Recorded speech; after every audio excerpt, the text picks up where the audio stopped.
Hey folks, good morning. Welcome to the Digital Weather Desk powered by Century Next Bank. I'm Jared Floyd. Happy Monday. It's Christmas week, and shopping days are dwindling quickly. The forecast is not overly involved. It's not overly dramatic. I don't want folks, as I said last night, I don't want folks to get it twisted. This is a very quiet weather week. And with that, before we get started, just know that as we go through this week, with the forecast being so quiet and temperatures being above average and the rain chances staying pretty close to zero, as we do our family travel or continue our family travel through the Christmas holiday, I will continue to provide updates to the forecast. Some of those will be in video form, some of those will be in text form, some of those may be in live stream form. But it really just depends on what the weather does through the week. If there was the need for live coverage or live streams, we'll do it. But a lot of it may just be kind of quick-hitting videos of updating you on the forecast. We plan to leave town probably tomorrow and then be back in maybe this weekend. But obviously, I'll still provide you updates daily and fairly frequently. So you're not going to go without. And, of course, as I mentioned, the forecast is always available at digitalweatherdesk.com and on the Digital Weather Desk app. And I will be updating that regularly as well. Janet, good morning to you. Bill, good morning. Carolyn, good morning as well. Check of I-20 this morning. Again, I think with a lot of folks, Janice, good morning to you as well.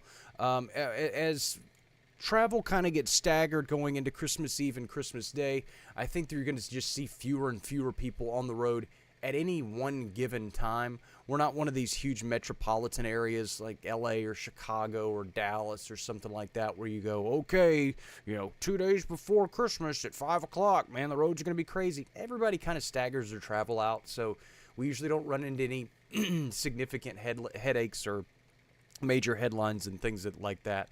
In that nature.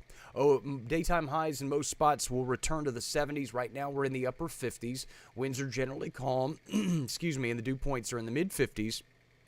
Temperatures did vary wildly across the area overnight. Had a warm front drifting through the region. Low clouds started to move back in, so we're at 52 in El Dorado.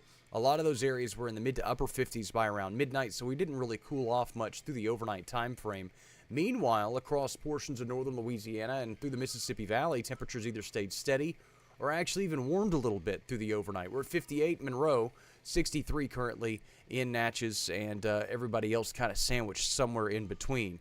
Dew points vary as well, upper 30s to low 40s across southern Arkansas, and then 50s generally with some 40s sprinkled in across northern Louisiana. Then you move toward the Mississippi Valley, and those dew points are in the low end of the 60s. Again, that could fuel the potential for at least a few spotty rain chances as we go through the day. Gloria, good morning to you. Check of wind speeds, fairly light. In fact, most of our area is seeing calm winds at this hour. As we go through the day, I would expect the winds to kind of crank back up out of the south and southeast. Infrared satellite shows very, very faint shades of gray, and you may have to kind of squint your eyes to see them. But trust me, there's a lot of low cloud cover out there, and that won't budge much as we go through the daytime hours on this Monday. In fact, a few spotty showers along the way as we just kind of have this kind of gross, soggy air mass in place that will progressively get drier as high pressure builds aloft through the middle parts of this week. Check of the radar made possible by Brown's Roofing. Don't forget to schedule your free roof inspection at brownsroofingla.com. We've seen some occasional spotty, shallow moisture across the area. And again, with overcast skies, it won't be out of the realm of possibilities to run into the rogue transient showers off and on through the course of the day. Rain totals should be very light. Satellite radar composite, so basically the last two images that we showed you, smush them together, and we throw the surface map over it as well, doesn't really show much in our area. And again, that is going to be the trend as we go through this week. I don't want folks baiting you into checking the weather more often than you should this week. Fair enough? If you want to check the forecast daily, do it. I'll provide you updates daily. But you probably won't need that much weather information. Just being brutally honest with you. Futurecast made possible by Bayou Power Sports, I-20 Frontage Road in Monroe. Again, shopping days are dwindling quickly. Go see Mike and the gang. They'll get you squared away, or they can get you squared away after the new year. Side-by-sides, ATVs, dirt bikes, you name it. They can help you out. Again, southerly winds allowing for maybe a faint chance of a shower through the course of the day. Most of it's spotty and light if we run into it at all. And then skies will clear from southeast to northwest as we go through the day tomorrow. I would still expect much of southern Arkansas to be stuck in the clouds through the day on Tuesday while we see sunshine farther southward. Southerly winds at the surface continue to be persistent, which allows for nighttime cloud cover. Good morning, Chris. It allows for nighttime and morning cloud cover, but then some dry air to mix down through the course of the afternoon and allow for some sunshine as well. And most of this week is very, again, uneventful and quiet. Temperatures continue to point above average for this time of year through the rest of the year. In fact, this is the 6 to 10 day outlook up until the 1st of January. The 6 to 10 day precip outlook, obviously, let's go backwards. The temperature outlook shows above average temperatures, which is no big surprise. We've been talking about that for a while. Good morning, Mr. Greg. Precip outlook shows kind of equal chances across the area of being above average, below average precip-wise. 8 to 14-day temperature outlook still, again, above average, but not as high a confidence. 8 to 14-day precip outlook, again, starts to trend maybe a little bit soggier. Before you take a look at that 6 to 10 day or this 8 to 14 day precip outlook and you take it and run with it and go, we're going to get rainier as we go into the early parts of New Year. Just full disclosure before you think that. These long-range trend graphics have been trying to point us towards soggier conditions for a while. And other than a few brief pattern flips, we've been dry. So, again, I just don't want folks getting it too twisted in the forecast. The trend looks like we'll work storm systems in a little bit more frequently toward the turn of the year. There are no guarantees to that. In fact, a lot of the latest operational model data is very, very unaggressive when it comes to rainfall. Does bring a cold front in end of the weekend. We'll talk more about that as the week progresses. Yes, the pea soup is out and about. It is gross out there today. Cloud cover will continue through the course of the day with daytime highs in the low end of the 70s. Some areas could see the mid-70s, but with the overcast skies and the areas of fog. Oh, I forgot to show you visibility. I'm sorry. Hang on, before we get into the forecast stuff. Because we do have some fog across the area. I knew I was missing something this morning. This is going to be completely out of sync with everything else. Usually, first thing in the morning, my apologies, y'all. Usually, first thing in the morning, like I usually try to do temperatures, dew points, winds, visibility, or a combination of all those. And I forgot to throw in visibility this morning. And there is some visibility issues, especially in the southern counties and parishes. So exercise caution out there this morning.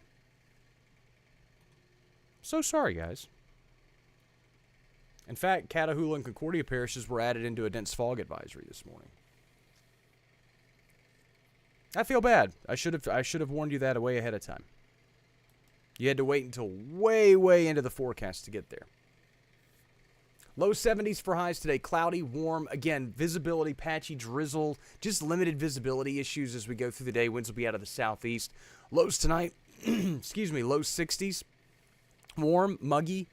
Not out of the realm of possibility to still see a fleeting shower across the area. Winds will stay out of the south. Harlan, Peavy, Leanne, Barbara, May, good morning to all of you. A look at the 7-day forecast made possible by 3B Hardware. Again, daytime highs routinely in the low to mid-70s with morning lows in the upper 50s to low 60s through most of this week. Please, again, do not get it twisted. It is a very, very quiet week. Front will arrive late Saturday. At least it's looking like it'll arrive in the area late Saturday. That should bring temperatures back down, kind of that midnight high-low scenario. If you weren't around a couple of days ago when we were talking about that, when we had that, I think it was on a Sunday. It was on a Sunday. It was last Sunday, wasn't it? Yeah, it was last Sunday. Anyway, midnight high-lows. Basically, I lose track of days very, very easily, especially with this new platform, doing forecasts at all times of the day. It's really, really easy to just get lost in what day of the week anything happens on. Anyway, midnight highs and lows. Basically, a cold front's going to move through late Saturday. That 64, that usually indicates a daytime high, will probably be a midnight high. When the clock strikes midnight and we go into Sunday, we'll probably be somewhere in the mid-60s. Temperatures will fall pretty gradually through the day, eventually falling to around the upper 40s by midnight going into Monday. So our high and low temperatures for the day will be midnight and midnight as the temperatures just gradually fall through the day. That's a possibility. There's also a chance that temperatures may rebound just briefly through the afternoon hours and maybe climb a degree or two higher than 64, but it's 7 days away. We'll figure it out between now and then. Until then, again, Santa's ride Wednesday night. He may have to ditch the jacket at some point. It's going to be warm. But he's prepared for all that stuff. That's why he keeps Rudolph on the payroll for the cloud cover. He knows what he's doing. Too Long Didn't Read comes out at 9:30 this morning. Midday stream, afternoon stream. Exercise caution with the fog across the southern counties and parishes. That shouldn't hang around for too terribly much longer. In fact, again, it's kind of worse just outside of our area for the most part. But the outskirts of our area is still dealing with those issues. So, again, exercise caution, but it shouldn't hang around for too terribly long. This is kind of the last full day of normal content, if you will. Like I said at the top, we'll get ready to kind of get into holiday mode. And while you'll still get daily updates and daily information, it will not be on the 3 times, won't be on the set breakfast, lunch, dinner schedule. Again, forecast is always available at digitalweatherdesk.com and on the Digital Weather Desk app, available for Apple and Android users. I'll join you at midday, and enjoy this week. Thanks so much for stopping by the Digital Weather Desk, powered by Century Next Bank. Have a great Monday, everybody.